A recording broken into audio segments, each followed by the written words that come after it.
Welcome to Miss Retro Reads. Hope you're all having a nice Wednesday. I'm going to be reading you a World War II story about a soldier named Don Vaughan. My name is Don Vaughan, and I was born and raised in East Texas in the western part of Upshur County. I lived about 12 miles out in the country, north of Big Sandy, where I graduated from high school in 1941. It seems that not too long after I graduated, I got a greeting card from the draft board saying Uncle Sam needed me and gave me a date and a time to meet in Gilmore, the county seat of Upshur County. Well, I wasn't the only one there. There were several Upshur County boys there.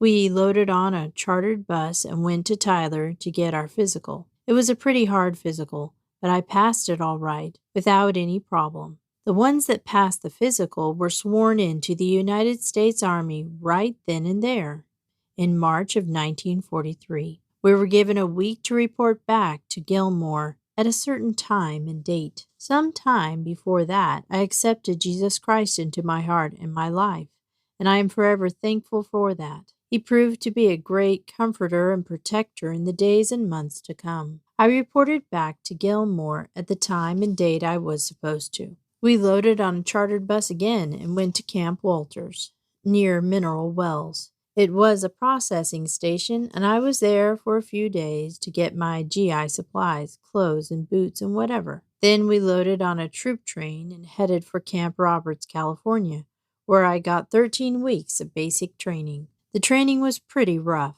We had a sergeant in charge of our training, who had been in the war and had been wounded and came back, and they put him in charge of training. He told us right off that it was not a game. He knew because he had been in it, and for us to pay attention. He wanted to teach us what we needed to know to survive. It was rough, but I did my best. They made me a squad leader. Well, I was kind of proud of that, and we got almost through our basic training. A lot of boys didn't like to go on the rifle range. They didn't like to shoot, but I did. Towards the last of our training, they told us, "Now you are going on rifle range. Your score will be recorded, and it will be on your record, so you need to make good." Well, I did. I made sharpshooter on the M1 rifle and the BAR, the Browning automatic rifle. I got a medal with 2 bars on it, one for the M1 rifle and one for the bar. After we got through with basic training, we loaded on troop ships to head overseas, and we didn't know where. I loaded on to the USS Harris. When we finally got out to sea, there were several ships in our convoy. There were 2 or 3 troop ships and a couple of destroyers and a sub-chaser. We were on the water for about 3 weeks. Somewhere along the line on the trip, a submarine got after us. I was up on the deck of our ship, and they sounded general alarm. You'd better not get in those sailors' way, or you'd get run over. So we stayed put where we were and watched the commotion. The sub-chaser started running around and finally decided he was in the right spot and started throwing depth charges overboard. They'd sink, and then the water would just boil. It was quite a sight. We went on. I don't know whether they got him or not, but he didn't bother us anymore. We finally pulled into New Caledonia. We unloaded, and they marched us to our new quarters. On the way, there were a lot of coconut trees laying on the ground. I thought, boy, I'm going to get into some of them. I liked coconuts. After we got situated, I asked somebody if it was okay to get those, and he told me to help myself. All I had to get into them with was a bowie knife, and they have a thick husk over them. When they are dried, they are sure rough. I worked, and I don't know if I ever got into it. I finally gave up, I think. You needed a chopping axe for those. We were there long enough for them to decide where they needed us to go. We were going in as replacements for units that had been in combat and had lost soldiers. We loaded up on ship again and went to Guadalcanal, where we joined the 37th Infantry Division. I was in the 148th Infantry Battalion. We got on the beach at Guadalcanal, and it was raining something awful. We were all out in it soaking wet, and finally, just before dark, they sent some trucks down there, and we loaded up and went to where they wanted us to go. They organized their squads. They had lost several of their men. They had come back from New Georgia combat taking the island, and they needed replacements. It so happened that their barman and their assistant both got killed or wounded, so they needed a barman, and they saw on my record that I was pretty good with a bar, so I was it. They appointed me a helper, an assistant. We trained there for a while, going on bivouacs, getting ready for combat. I'm not sure how long we were there for, but we loaded on ships again and headed to Bougainville. There were several ships on the convoy.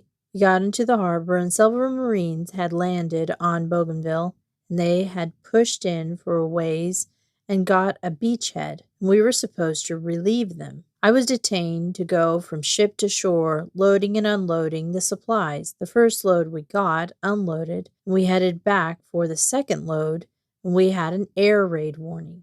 The ships pulled anchor and started out to open waters, and about that time there was a bunch of Japanese planes come in.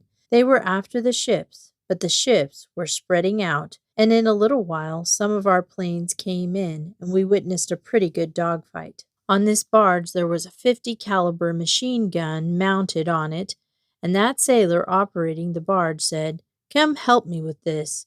Feed me the ammunition."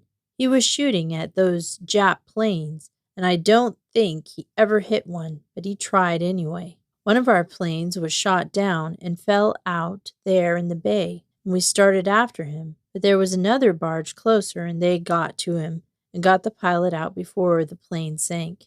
That night, we had an air raid, and they hit the ship that I was on, but it wasn't too bad. They had come back in just before dark. The next day, we got unloaded, and we went in and relieved the Marines, and it was rough. It rained just about every evening around 4. You could almost set your clock by it. Anyway, we pushed on. One time, we were in a firefight, and I crawled up behind a tree that had been blown over, and I was firing the bar, and there was a machine gun that opened up on us. Of course, I was throwing back lead at him. I didn't know if I was doing any good or not, but I was really slinging lead. It was pretty sandy. I guess my gun finally jammed, and I was afraid to raise up.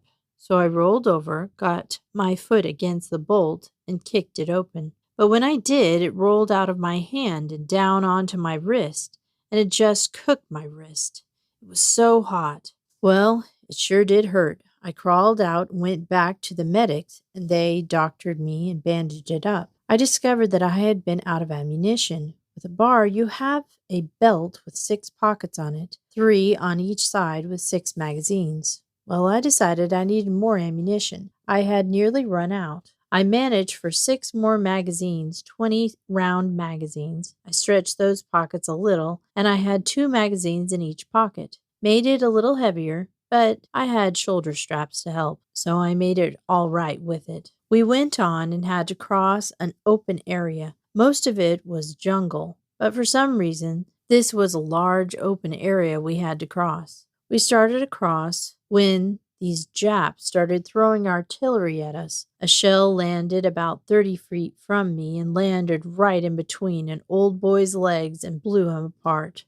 I yelled for the medics. We had a field medic in each unit. We couldn't do anything for him. He did the best he could. We radioed back for a stretcher team to come up, and they loaded him up on stretcher and got him out. We kept track of him. They got him back to the hospital. He was still alive. Both legs were so badly mangled, they had to take them off, both of them. He lived about 10 days before he finally gave it up. We finally got as much of the island as they wanted. They wanted enough room to build shore installations and an airstrip so they could operate from there. We got the orders to form a permanent line of defense. We dug in placements about 20 feet apart, and when they were built, covered them with logs and banana leaves and whatever. Then we had to dig connecting trenches from one installation to another. Then we sent out patrols every day to make sure the Japs weren't moving in on us. I had Don patrol one day, and I was in the lead. I was following a trail, and all of a sudden, there was an explosion behind me. My assistant gunner was following 10 to 15 feet behind me, supposedly in my footsteps, but he was down. I went back to see if I could help him, but what I saw made me sick. Just to let you guys know, if there's any kids in the audience, you might want to skip this part for them. He had hit a mine, what we called a Black Betty. When you trip it, a missile jumps up about 4 or 5 feet and explodes. His arm was almost blown off, and his face was all mushed up, and his skull was laid back, and his brains were oozing out on the ground. That was my assistant, and well, it just made me sick. We radioed back for the medics to bring up a stretcher team. A team of engineers came up with them. They wanted to inspect the mine. After they did the inspection, one of them asked me, "Did you walk through here first?" I told them, yes. He said he didn't know how I did it. There were 7 trip wires attached to the mine, any one of which would have set it off if you hit it. I said the only way I saw it was that the good Lord was guiding my footsteps. That was the only explanation I had for it. We stayed there in Bougainville and manned the perimeter line for some time, and then they decided they wanted to go to the Philippines. So we were relieved, and we went back and loaded on ship again, and we were going to invade Luzon in the Philippines. The invasion took place on January 9th, 1945.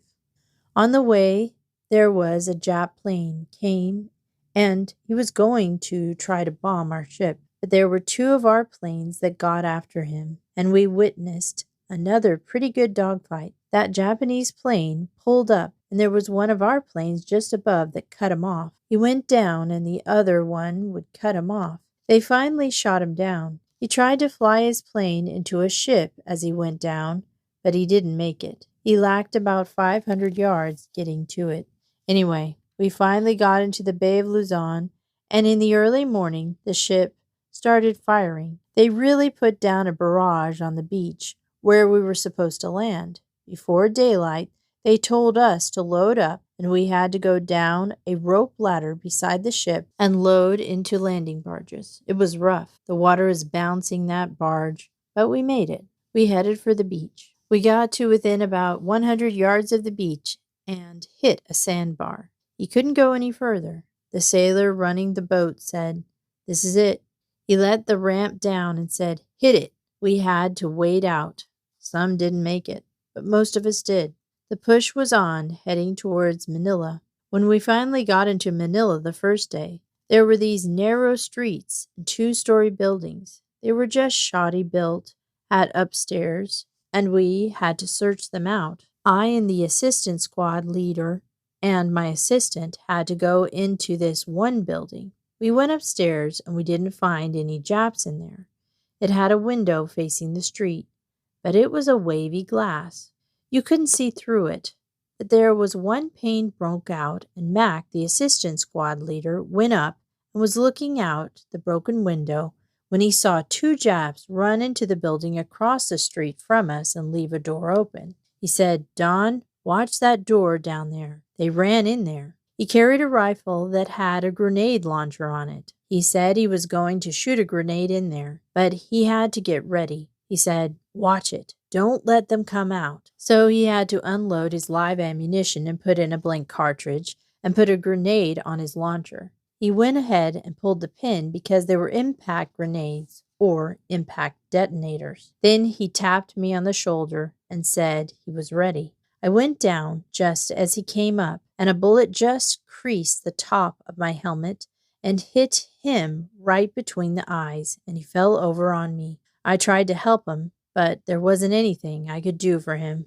Of course, they couldn't do anything for him. About that time, there was a Filipino boy. I guess he was about 10 or 12 years old. He came to me and said, "Joe, come here." He had found a single-wall building, and in the siding, he had found a knothole. He was looking in that knothole, and he said for me to look across the street. It was a wavy glass in the windows across the street, but there was also a broken pane over there, and he told me to watch that. Well, in a little bit, there was a Japanese soldier come up, looking round, and then he would back off. Well, I anchored my bar in the knothole And when he came back up, well, I emptied my magazine back and forth, cutting just below the window. I emptied a magazine, 20 rounds, and of course, I didn't know if I had done any good or not, but I thought I had.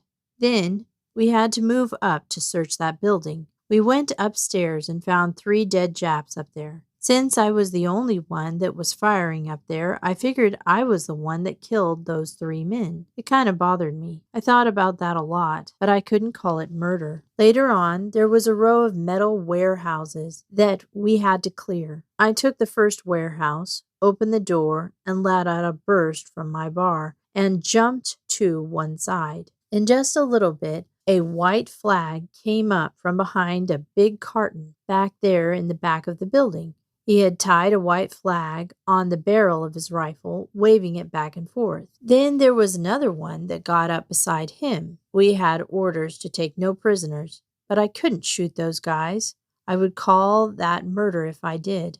They were trying to surrender to me. I marched them round to the headquarters, and the captain said, "I told you not to take any prisoners." And I said, "Well, they were waving a white flag, and I couldn't shoot them." He started to question them, and a little bit, one of them reached down into his pocket and came out with a hand grenade. But the captain had an M1 carbine hanging over his shoulder, and he wheeled and shot him before he could pull the pin. Then he wheeled and shot the other one. He said, "I told you we didn't want any prisoners. I can't trust them." He kind of chewed on me, but anyway, I couldn't shoot those 2 guys trying to surrender to me. The second day, we were in Manila. The fighting got pretty bad, and we lost men. We lost our squad leader that day. The captain sent word for me to come round to him. He said the squad leader and the assistant squad leader had been killed, and he needed a squad leader. He saw that I was a squad leader back in basic training, so he wanted me to take over the squad. Well, I didn't want it, but I took it. "You can pass the bar on to your assistant." So I did, and I told him that we would get him an assistant as soon as we could. Well, after that, we were being fired on, and there was a bomb out 7-story hotel with snipers in there picking us off. The captain said for me to take 3 of the men and go clear that hotel out. So I took my barman, my assistant, and 2 others, and we searched it out. It was all bombed out, and it was hard to get up to the top. We didn't find anything until we got up to the 7th floor. That's where they kept their supplies, office supplies and all.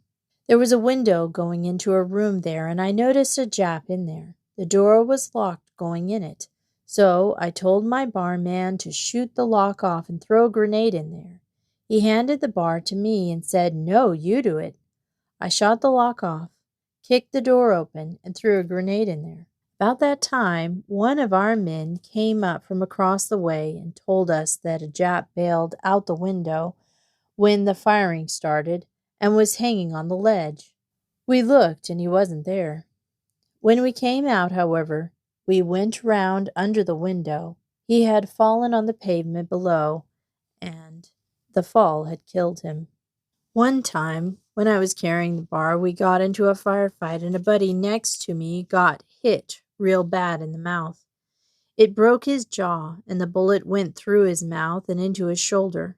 I was trying to help him, and he said, "No, just keep me covered and I'll make it out myself." He was a big, strong man from North Carolina. He was a logger. Anyway, there was a little indentation in the ground, and I got into that the best I could and started firing. My feet were a little bit higher than my head. After a while, the firing stopped, and I decided I would move on up. I got up, and I couldn't hardly walk. There was something wrong. A bullet had just barely missed my head and hit the heel of my foot, and it almost got into my foot. But it didn't. It just cut into the heel of my boot and blew the heel off my boot.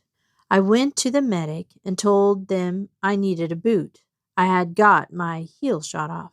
I had to explain to them how that happened. There was a soldier lying over there, and they said, "Well, he don't need his boots anymore. They just swapped with me."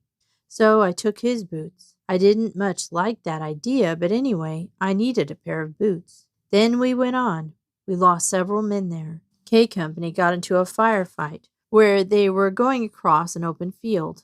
They got nearly across in when a machine gun opened up on them, and they had to withdraw. But one man was hit and wounded real bad, and he couldn't make it. They left him up there. They came to I Company and wanted us to get him.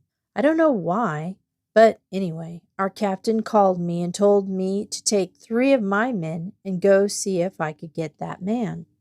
It was night. There was a draw going up the side of that field. We went up that draw, and where they thought he would be, there was a man from K Company that went with us to show us. When we got up to where he thought we should get out of the draw, he thought he heard the man groan or something, and he jumped up and said, "We're coming, hold on, we're coming."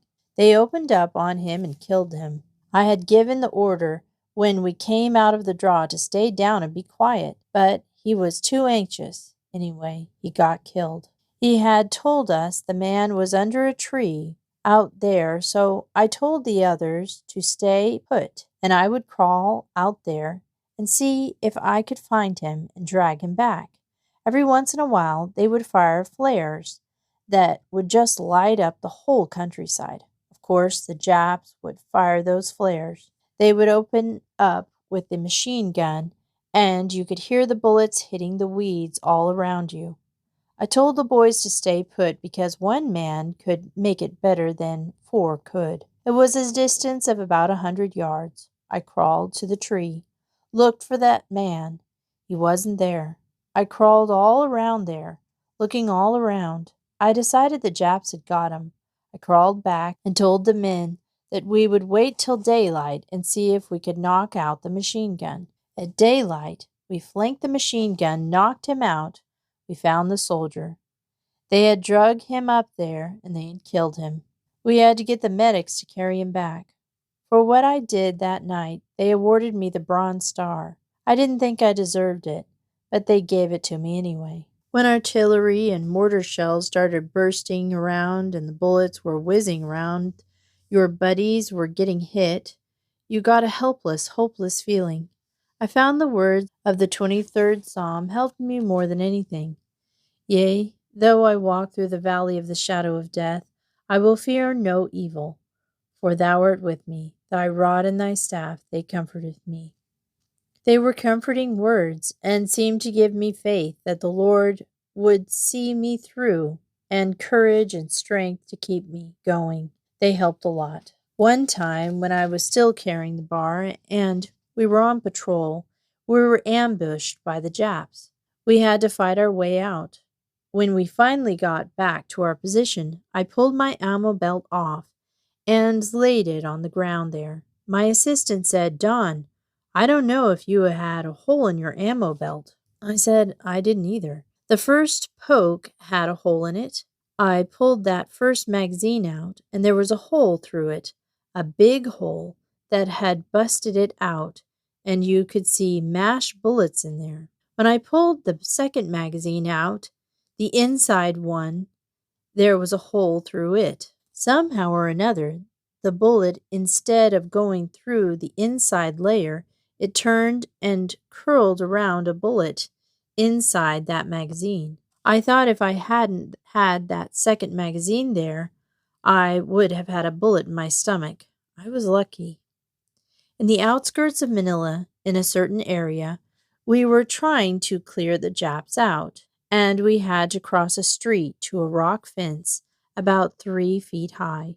We would run across the street and get behind that fence, then move up if we could. There was a building with corrugated metal siding right close to the street, and I ran up and got behind and got down beside it, hunkered down, waiting my turn to go across the street. There was a Jap that decided to take a shot at me. He just barely missed my face. I was hunkered up close to that building, and he hit that corrugated metal, and it sliced a chunk off that bullet, and it hit me in the cheek below my left eye. It knocked me over backwards and burned like fire. It kind of addled me, but I came to myself. I could feel blood. It severed a blood vessel in there, and it was bleeding like everything. I could feel the blood running down my cheek. My buddy called for the field medic. The medic pulled me around behind the building to work with me. I kind of came to, and it was burning like everything. The medic was trying to get the bleeding stopped. I don't know what he put on it, but he finally got it stopped. I told him to get that thing out of me. It was burning like fire. He said he couldn't because it was in too deep. He was afraid he might mess up a nerve or something. I'll have to take you to a battalion aid station and let a doctor do it. After I kinda got my sense, he asked me if I could walk all right, and I told him I could. He took me to the battalion aid station, and the doctor deadened it and he dug it out. He doctored it up, and I don't know what all he put on it with a big bandage. I told him I needed to get back to my squad. They were short-handed. He said okay. He told the medic to keep it bandaged and not to let it get infected. We went back. Well, that doctor turned me in for a Purple Heart for wounded in action. I wasn't expecting that, but I got it anyway. When we left Manila, we had to go to Baguio in northern part of Luzon in the mountains. We had to take a hill at a time. The Air Force helped us a lot in taking those hills. They would drop those napalm bombs. We had those P-51 Mustang planes to help us when we needed them. We put our markers and they would come in and do their job. They were good. When we would run into resistance, we would pull back and put out our markers so the pilots could see them. They'd call in for an airstrike. It wouldn't be but a little bit, but here they'd come. They would find our markers, and they would come over us firing their guns, and then they would pull up and drop their napalm bombs. When they would get through with their run, they would fly over us, bank their wings, wave at us, and that was it. They sure helped a lot. We would go in and mop them up after the fire burned out. Anyway, we made it to took Baguio, and then we had to go back and help clear the Ballet Pass, going up into the Cagayan Valley. The Japs had it fortified. The outfit that tried to take a hill got pushed back, and they called us to relieve them. We didn't like that much, but we went ahead. They had dug in on this one hill and tried to take the next one and couldn't. We relieved them, and when we kind of got settled down, we were supposed to take the hill the next morning. The captain called me in and told me to take 3 men. We had certain areas that each outfit had to cover, and got up and took over the next hill and pick out the best way to go to cover all that. We got up there, easing our way up, and we found a dead soldier that they had left up there. We sent one man back to tell the medics to send up a stretcher team to get that man. We crawled up nearly to the top of the hill. We could hear them digging in up there. We kind of mapped out a way to go. That night, they cut loose with the artillery. There were several big trees up on that hill. Those artillery shells would hit those trees and burst and rain all over the place. It was terrible. We lost several men that night. The next morning, we took that hill. We lost several men, but we did it. After we cleared Ballet Pass and went on up into Cagayan Valley, we went on up as far as we thought we needed to go, and we put up permanent camps with tents and everything. We sent our patrols into the foothills. One time my squad had to patrol it. It was just a reconnaissance patrol. We had an aerial map, and they had made overlays of the areas that they were supposed to check out. It was a reconnaissance patrol, not a combat patrol. We weren't supposed to fight unless we had to. We were just supposed to see if these areas were clear of the enemy. Well, we had just got in a new lieutenant from the officers' training school in the States. He was bloodthirsty. He wanted to go with me on that patrol, so he did. We had just about covered our area, But there was one more area of the open country with a creek running through and a wide area of jungle. They wanted to find out if there was enemy in that area. We topped that little hill, and there was a clump of trees away from this mass of jungle. A shot rang out. Of course, we hit the ground. Then we saw two men running from this clump of trees into the jungle. That lieutenant said, "Let's go get them." I told him we weren't going in. We had come out here to find out if there were Japs in this area, and we would mark it on our overlay, and that would be it. The lieutenant said, "You mean you're not going after them? There are just two of them." I said that there were bound to be more of them. They wouldn't just be there by themselves. He said, "Aw, you're just yellow. They told me I was joining a good outfit." I told him that he did, but I'm not taking my men in there. If you want to go, go ahead, but don't count on us coming in after you when you get into trouble. It made him mad. He said he would have me court-martialed when we got back. I told him at least we would be alive. When we got in, I turned in my overlay and I marked it as having enemy in that area. The major said he would send a combat patrol in there in the morning to check it out. I expected the lieutenant to turn me in for disobeying an order, but he thought better of it, I guess, because he didn't do it. The next morning, they sent our Cape company, the whole company, to check that area out. When they got into the area of the jungle, they got trapped. The Japs cut them off and just nearly wiped them all out. They had a terrible time. When they got word of that, the lieutenant came around and apologized to me personally, and then apologized to every man on the patrol. After that, he was a good Joe. It wasn't long after that when they dropped the atomic bomb on Japan.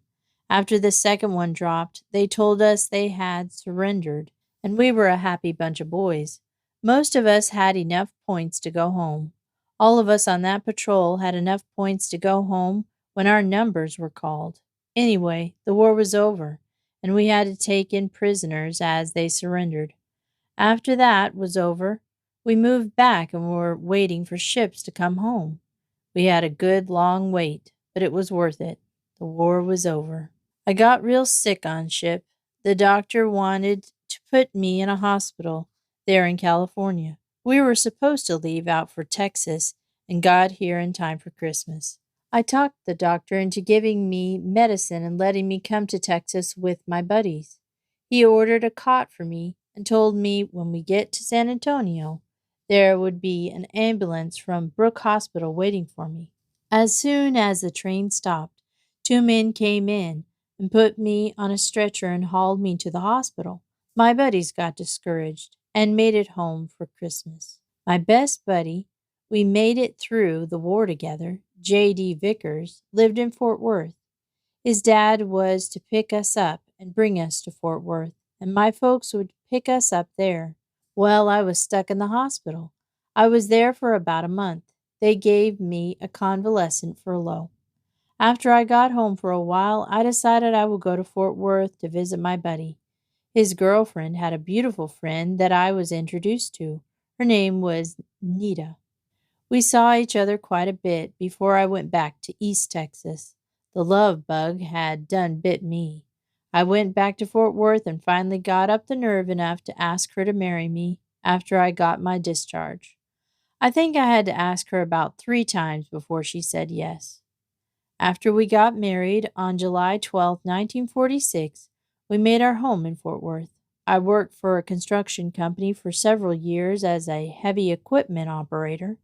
During that time, we had 3 wonderful children. Now we have 9 fine grandchildren and 1 great-grandchild.